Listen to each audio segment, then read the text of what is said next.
के माध्यम से, सुप्रीम कोर्ट के फैसले के माध्यम से वहां पे तुगलक रोड के ऊपर जो मंदिर तोड़ा गया, दिल्ली के मस्जिद के आसपास का एरिया तोड़ा गया, फैज़े हिलाई मस्जिद के आसपास का बारात घर, और वहां जहां से वो पैसे वसूल रहे थे गरीब लोगों से शादी करने का, वहां पे जब बुलडोजर चला तो दोषी मोदी है, दोषी पुलिस है, पत्थर खा रही है। तो मतलब कुत्तों के लिए तुम संसद तो हिला दोगे, कुत्तों के लिए तुम सुप्रीम कोर्ट हिला दोगे, तो कलयुग है ना कि कुत्ते घर में और गौ माता सड़कों पे, बच्चे विदेशों में, माँ बाप वृद्धाश्रम के अंदर, तो कलयुग की शुरुआत है ना। फिर ये बोल दो, फिर कलयुगी है हम, फिर अपने आप को सनातनी क्यों कहते हो, अपने आप को राष्ट्रवादी क्यों कहते हो, अपने आप को सत्य अहिंसा के पुजारी क्यों बोलते हो? फिर बोलो कि जो कलयुग की पहचान है वही कलयुग से नहीं चल रहा है। कानून क्यों सोया हुआ है, बताइए, कानून क्यों सोया हुआ है? यही जब पुलिस वालों को पत्थर मारे जाते हैं तो हमारे जैसे युवा आते हैं बात करने के लिए, पूरे देशों तक उनकी आवाज पहुंचाते हैं। यही सेना को जब पत्थर मारा जाता है कश्मीर में, हमारे जैसे युवा आते हैं। लेकिन वहीं गाय को जब काटा जाता है और वो लोग अपना पीड़ा ऊपर उठा करके कहते हैं कि ये हमारे को मार रहे थे, मॉब लिंचिंग कर रहे थे, तो उसको सत्य स्वीकार किया जाता है। एक बार बताइए,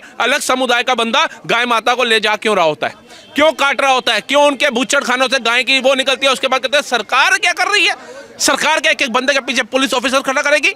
ये क्या, अब अयोध्या में वो नमाज पढ़ने गया, उसकी किसी ने निंदा करी है क्या 26 चोरों ने या भाईचारे वाले लोगों ने कि क्यों कर?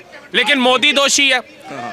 कोर्ट के माध्यम से, सुप्रीम कोर्ट के फैसले के माध्यम से वहां पे तुगलक रोड के ऊपर जो मंदिर तोड़ा गया, दिल्ली के मस्जिद के आसपास का एरिया तोड़ा गया, फैज़े हिलाई मस्जिद के आसपास का बारात घर, और वहां जहां से वो पैसे वसूल रहे थे गरीब लोगों से शादी करने का, वहां पे जब बुलडोजर चला तो दोषी मोदी है, दोषी पुलिस है, पत्थर खा रही है, सारे दोषी। भाई साहब आप भी दोषियों, मैं भी दोषियों, क्योंकि हम सत्य का साथ दे रहे हैं। उसके बाद आ जाइए, अभी मुर्शिदाबाद खाली करा दिया, दोषी कौन है? मोदी है, अमित शाह है। उसके बाद संदेश खाली हुआ, दोषी कौन है? मुर्शिदाबाद के बाद मोदी है, अमित शाह है। फाइल चोरी करके भागी ममता बनर्जी, लेकिन दोषी कौन है? मोदी, अमित शाह है। उसके बाद जाकर के पत्थरबाजी हुई संभल में, 5-5 लाख रुपए राहुल गांधी और अखिलेश यादव ने बांटा उन लोगों को, लेकिन दोषी कौन है? पुलिस वाली है, क्योंकि वो पत्थर, हाँ, वो पत्थर क्यों नहीं खा रही थी?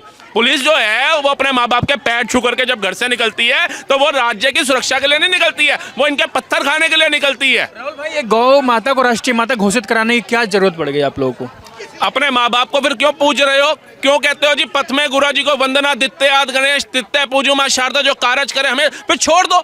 मतलब कुत्तों के लिए तुम संसद तो हिला दोगे, कुत्तों के लिए तुम सुप्रीम कोर्ट हिला दोगे, तो कलयुग है ना कि कुत्ते घर में और गौ माता सड़कों पे, बच्चे विदेशों में, माँ बाप वृद्धाश्रम के अंदर, तो कलयुग की शुरुआत है ना। फिर ये बोल दो, फिर कलयुगी है हम, फिर अपने आप को सनातनी क्यों कहते हो, अपने आप को राष्ट्रवादी क्यों कहते हो, अपने आप को सत्य अहिंसा के पुजारी क्यों बोलते हो? फिर बोलो कि जो कलयुग की पहचान है वही कलयुग, कलयुग की जो शुरुआत है वही है हम लोग, कलयुगी है हम लोग। बताइए, आप एक कुत्ते के बच्चे को पालते हैं, आप इतनी संवेदना उससे दिखाते हैं, उसको अपने बच्चे की तरह पाल पोस के बड़ा करते हो, जब उसका निर्धन भी होता है तो उसको एक इंसान की तरह ही दफना के दो, मिट्टी के अंदर नमक डाल के। लेकिन वहीं पे गौ माता, जिसका दूध तुम उस कुत्ते के बच्चे को, कुत्ते के पिल्ले को प्लास्टिक खा रही होती है, तो कई हिंदू और सेकुलर या मुसलमान लोग वीडियो बना के बोलते हैं कि गौ सेवा अब कहाँ हो रही है, अब गौ सेवक लोग कहाँ गए? तो मेरा सवाल यही है कि जो कूड़े खाते रहती है, प्लास्टिक खाती है, कहाँ गए गौ सेवक? तो इनको क्या कहते हैं, मदरसा सरकार खोल के दे, इनको कब्रिस्तान सरकार खोल के दे, इनको पहले संसाधनों में पहला हक सरकार देगी, इनको जगह जगह मुहैया सरकारें कराएगी,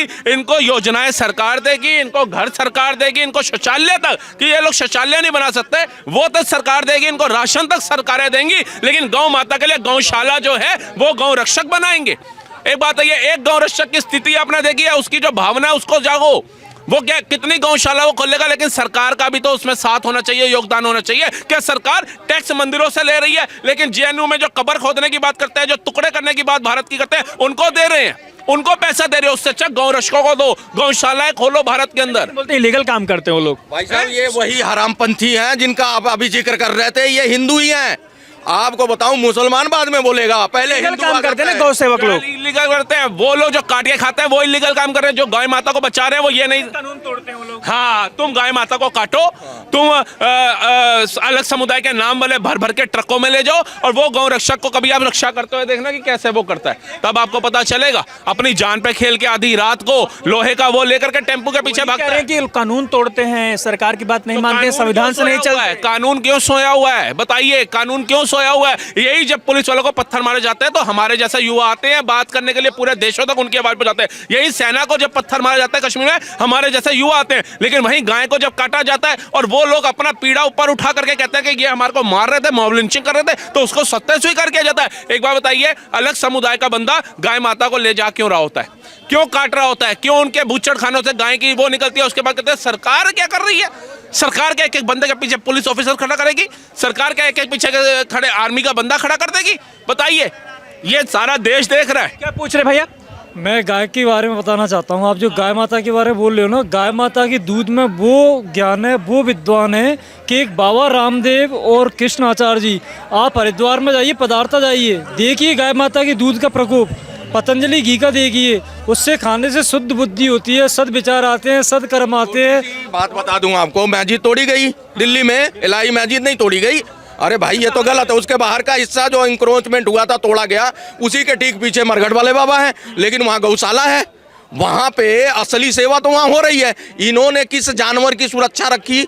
आप बताओ, आज जो अनबोलता जानवर है, ये बताओ कौन सा इनकी प्यार और उमड़ता है जो बोल के जाते हैं मीडिया पे अनाप शनाप। ये क्या किसी भी गाय को रोटी खिलाई? वो वही लोग बोलते हैं जो कभी कुछ नहीं किया हो लेकिन दूसरों को राय देने आते हैं। लव जिहाद पर कानून बनना चाहिए। बिल्कुल बनना चाहिए। हेमंत बिस्वा शर्मा ने सराहनीय काम किया है, उस पे तो ऐसा उन्होंने पेचकस लेके टाइट किया है। एकदम सनातन वाले काम कर रही है सरकार, संविधान से नहीं चल रही। सनातन की अब आई है, 75 साल तक तो तुम्हारा ही चल रहा था, भर भर के कानून तुम्हारे बन रहे थे। एक समुदाय को दरकिनार किया गया, जबकि वो ताकत में था, उसको तोड़ा जा रहा था, देश को बांटा जा रहा था, तब तो सनातनी चुप करके बैठा रहा। आज थोड़ा सनातनी कोई अभी जागा नहीं है, सिर्फ उसने अपनी ही वोट की ताकत दिखा दी है, तो उसमें ही तुम्हारे कूले खुल गए। आज तुम्हारे खिसक गई तुम्हारा सिंहासन, आज तुम बिलबिला रहे हो कि 11 साल से हम बेरोजगार हो गए। ये हिंदुओं की ताकत थी, उन्होंने सरकार बिठाई अपने हिसाब से। और जब समाज सरकार बनाता है ना, तो उससे काम करवाना भी समाज का काम है। तो जो समाज की इच्छाएं हैं वो सरकार पूरा कर रही है। संख्या नियंत्रण पर कानून बनना चाहिए, बहुत जरूरी है। जनसंख्या नियंत्रण पे और यूनिफॉर्म सिविल को भी लागू होना चाहिए। एक जैसा सबको होना चाहिए, एक जैसे कानून होने चाहिए, एक जैसी एजुकेशन होनी चाहिए। अब हो गया, तुम्हें मिल गया सब कुछ। बहुत तुम लोग तब भी नहीं पनप पाए। आज हमारे दलित, हमारे आदिवासियों से पिछड़े हैं ये।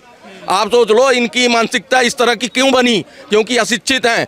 आज जो इस्लाम फैला है, जहाँ गुर्बत है, गरीबी, अशिक्षा, वहाँ फैल जाता है, इसीलिए फैलता है। इस बात को एक्सेप्ट कर लो, इस बात को मान लो, गांठ बिठा लो। जिस दिन तुम पढ़ोगे, जिस दिन तुम कलाम के आदेशों पे सवाल है, जो गाय की सेवा करता है और जो इलीगल तरीके से मदद करता है, उसको ना वो लोग क्राइम मानते हैं। वही तो कह रहा हूँ, पढ़ो लिखो, छोड़ दो। अब इन पे जितना बातें कर लो, हिंदू मुसलमान करने कोई फायदा नहीं है। इनको सिर्फ ये कहो कि भैया पढ़ाई करो और ये मदरसा छोड़ो। सब क्रिमिनल बोलते हैं। वही तो कह रहा हूँ, क्रिमिनल उसको वही दिखते हैं। हमेशा ऐसा ही होता है। अनपढ़ पटवारी बस्ता भारी।